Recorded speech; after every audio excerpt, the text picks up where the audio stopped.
This is the BBC. For details of our complete range of programmes, go to bbcworldservice.com/podcasts. Welcome to the latest global news, recorded at 13:30 GMT on Thursday the 30th of April. Today is United Nations International Jazz Day. Yes, that's right, International Jazz Day. But why does jazz get its own day when, as far as we know, heavy metal or punk or even classical music don't? Well, according to the UN, it is because jazz breaks down barriers and creates opportunities for mutual understanding and tolerance. One person who'd agree is a Danish musician who's just written a book about the idea that jazz improvisation can be extended to every part of life. He's been talking to Malcolm Brabant.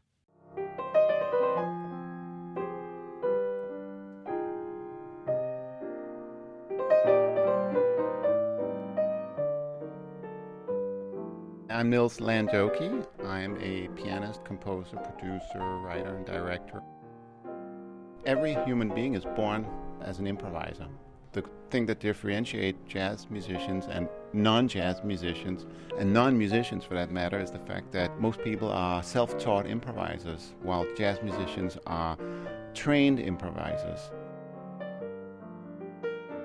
Life in general is one big improvisation. Every conversation is a form of jazz, and that I like that quote because it's really true. The way jazz is played is kind of like a conversation where somebody says something and then the other reacts to it and then somebody else picks up on it. Jazz is the most perfect example of democracy in action.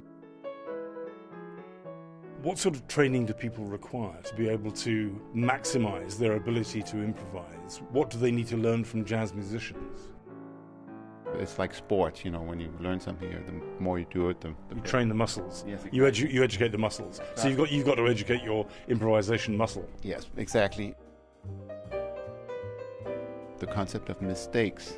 Miles Davis, one of the greatest jazz musicians in history, he's known to have said there are no such thing as a mistake. I don't condemn mistakes because every so-called mistake is an opportunity to create something different than what you were intending. In music, if you play a minor, so let's say we're playing C minor, there is a note that everybody will hear as a wrong note. That's this note. Sounds wrong, right? Now, what if I, by accident, hit this, Okay, what do I do? I could do, for example, this. It went from being a wrong note to becoming an essential note. Otherwise, this group of notes would not work.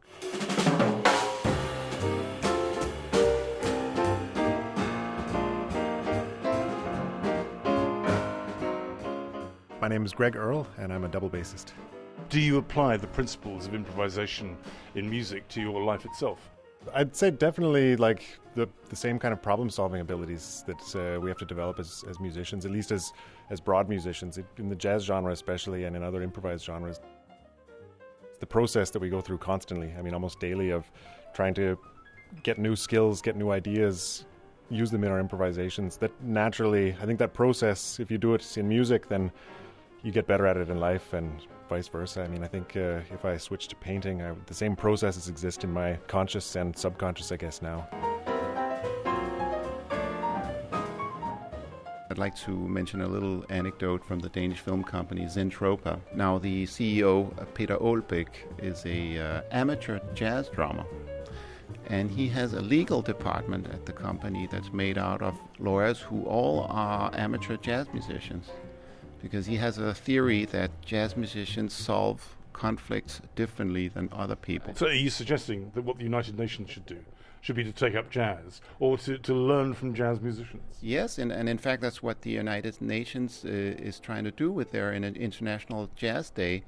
And they have many prominent people, including non-jazz musicians, who are stepping forward to say we all want to live in a jazz world where everybody has the freedom to express themselves and at the same time has a responsibility and an ability to contribute to the collective well-being.